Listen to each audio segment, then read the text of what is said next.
guys, on to the next step here. We're going to actually make this look like a real machine now with this step.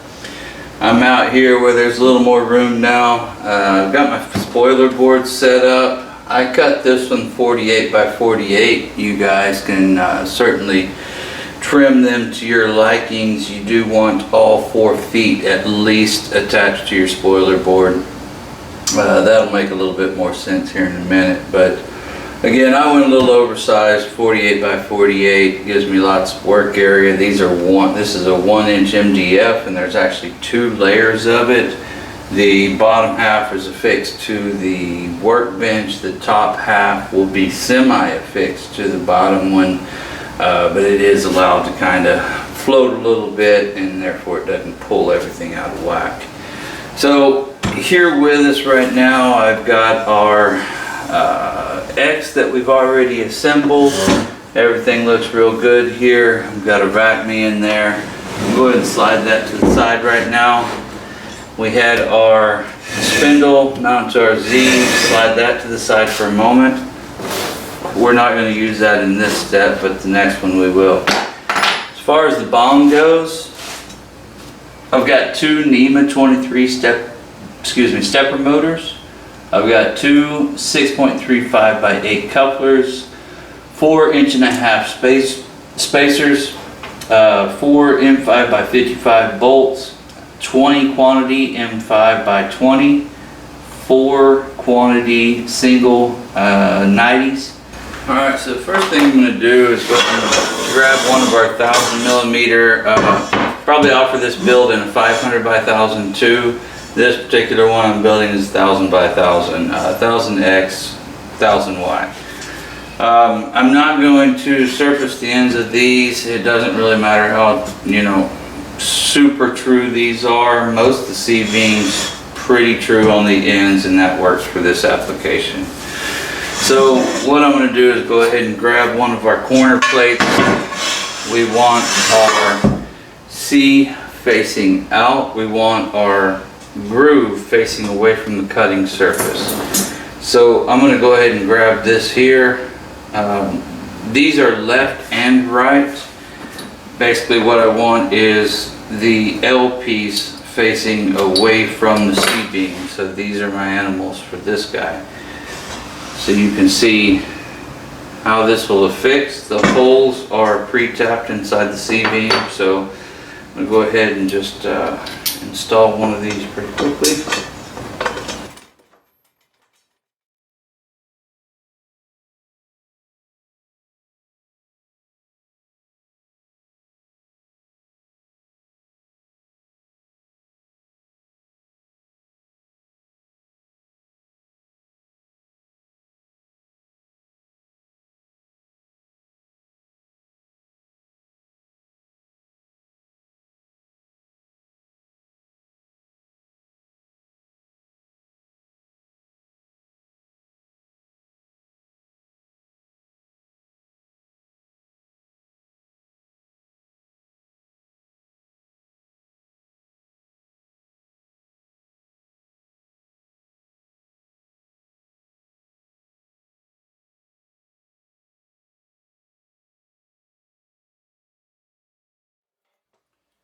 So I've got the one end cap on the one piece of C-beam, tab facing the C cut. Notice I didn't do a lot of leveling or fussing with these pieces. The holes are pretty tight. As long as this edge on the bottom of our bracket, our corner bracket, matches the bottom of the C-beam, you're doing fine. So this is going to be the left-hand side. I'm going to go ahead and do the right-hand side now. Now notice the C-beam faces the opposite direction for the right hand, and then it faces this way for the left hand, this piece right here. So this piece again faces the opposite direction. We're going to go ahead and put the end cap on that's down here. So let's go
So now you can see a little better on the end here. Had to do something there. You guys weren't going to be able to see from where we were. I'm going to go ahead and install one of these. Should pop right inside the recess. Perfect. A needle bearing. And another flat washer. Okay, these should fit right inside this recess, nice and snug. And these do. Now this isn't the final setting of this, I'm just kind of putting it in place right now. I'm going to do the same on the other end over here real quick. Alright guys, what I'm going to do now is go ahead and install this plate on this corner. Not too hard of a task. Same as the opposite end.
The flat washer on, then the needle bearing, the flat washer again.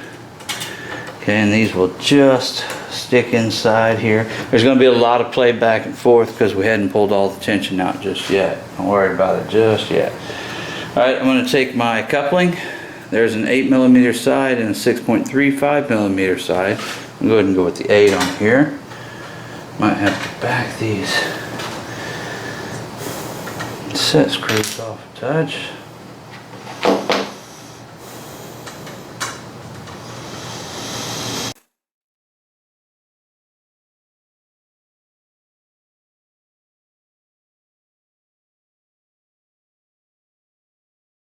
I'll say this for a second on this machine. So if you take an overextended axis, which happens to me every once in a while. I don't typically run end stops on my personal machines, but if you were to bring the axis all the way down and an end stop either fails or something to that effect, then you would get into a situation where the motor is driving the Acme, but the plate can't physically move any farther. This is one of the fail-safes on this system. I do tighten these down good, but if for some reason things get a little crazy, I don't crank these down extremely hard because I want the Acme to let go before I want the stepper sitting there and just running constant amperage through cycles. This will give first, the motor will just sit there and turn. It'll continue its process. But if you're not around, you know. But if you're around, either way you stop it. But this is one of the fail-safes. Don't go crazy with these, nor the lock collar I just showed you on the other end. Actually, as soon as we get done with this, I'll show you a little bit about how we're going to get tension in the system. Let me go ahead and finish this up. 1.5" spacers, M5x55 bolts. Another note on this. You can take and put backing nuts on these on the back side of the plate. You have to do it pre-installing them. There's not a problem with it. It does help because a lot of torque, a lot more than I figured. There were a lot more forces down here than I assumed there was.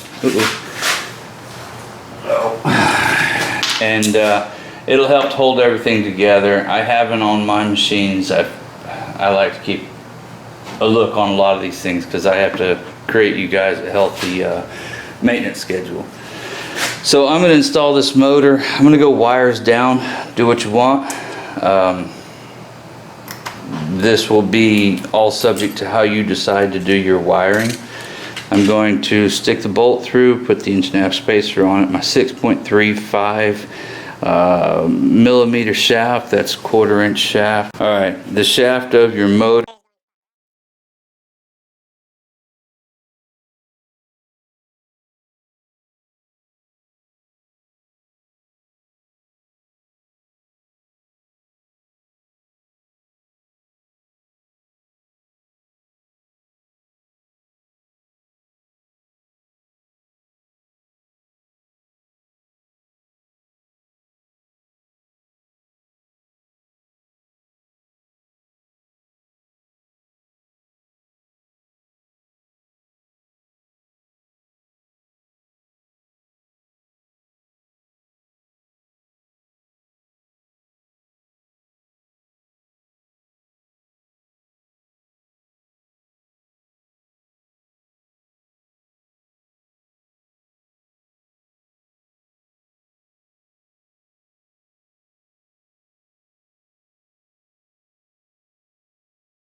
Guys, a note on these, you're just tapped into this 1/4 inch thick aluminum plate.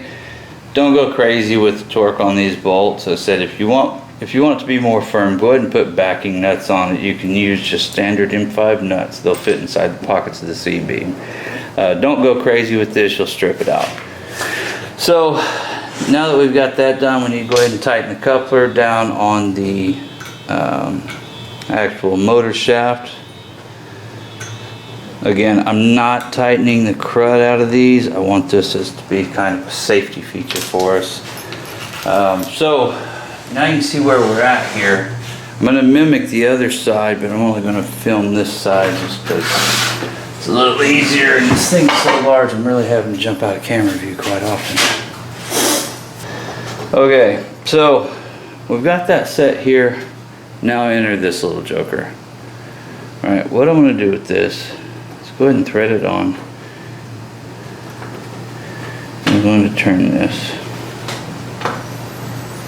What I want to do on the other, now I've already put tension in it. What I want to do on the other end is grab the coupler, hold the Acme in place, and then tighten the lock collar. Alright, now I can take this back off, and what I end up with is a very, very, very stiff Acme. It's, I mean, almost guitar tight here, or guitar string tight here. That is how we do this axis. Sorry, I wanted to get a little more room here to video, but guys, it's a really big build. Hopefully those instructions kind of helped out a little bit. I'm going to go ahead and repeat the same on the other side. Nothing to it. Again, just attaching the end plates, putting thrust bearings in there, Acme lock collar, doing the other end with a coupler, putting the motor on, wires down, or however suits you to your wiring desires. Let me go ahead and do the other side, and we'll go ahead and go to the next video after that. Thanks. Sorry guys, I almost forgot one more piece. Yeah, almost let me forget the single 90s here. Basically, we're going to install these. Notice on these there's a one that's real close to this bottom section here. The other is really far away from this bottom section. We want to do the one that's closer to the bottom hole and match it directly with this little tabbed hole here. We use the M5 by 20s right in here.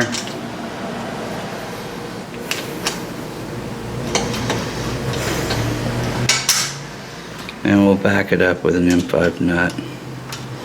So So I'm going to put one of these on each corner.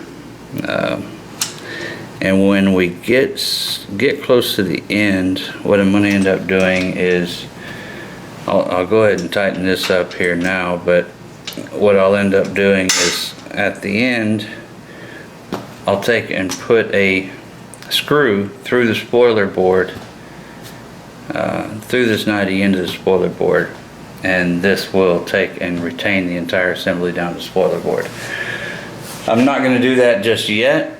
There's another step that we'll do before we get there. We got a few more parts to assemble, but each one of those goes on each of the 4 corners. All right, thanks.